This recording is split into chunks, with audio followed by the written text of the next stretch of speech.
Good evening and thank you for joining us.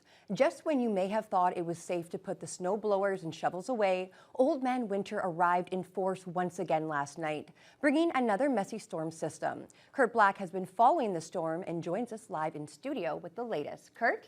Hey Riley, thanks for that. Yeah, I was not a happy camper this morning looking out my window, but as we were saying, part of living here in the Great North.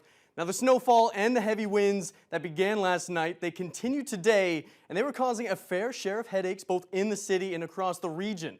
The winter blast closed schools and other facilities and forced the temporary closure of portions of Highway 11 and 17.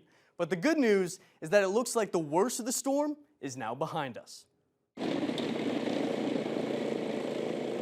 Thunder Bay residents were once again forced to dig themselves out Thursday morning after the region was hit by a serious winter storm that brought with it snow, ice pellets, and high winds that made for dangerous road conditions.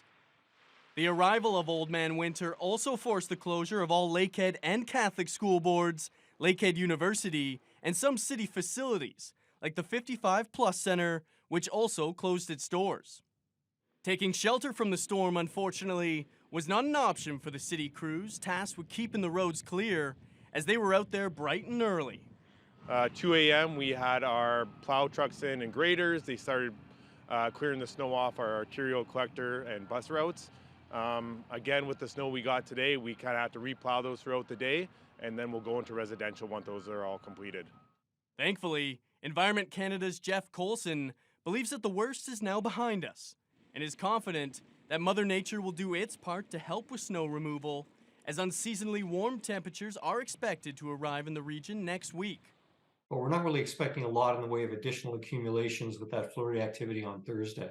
And in fact, by the middle of next week, Tuesday, Wednesday, some areas could be getting up to 14, 15 degrees for those daytime highs. So a real shot of spring warmth is expected next week. And that news should come as music to the ears for those who we spoke to today, who until this morning were cautiously optimistic that winter was behind us. Well, I was hoping to be working on getting a boat out soon so we can get ready to do some fishing, but it looks like it's going to maybe make us sharpen ice auger once again.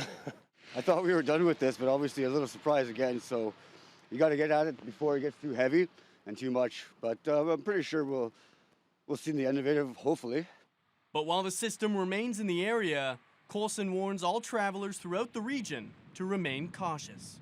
Anyone planning travel to the west, mostly snow is a concern, but certainly traveling up along the North Shore, we could be dealing more with the freezing rain situation. Kurt Black, TBT News.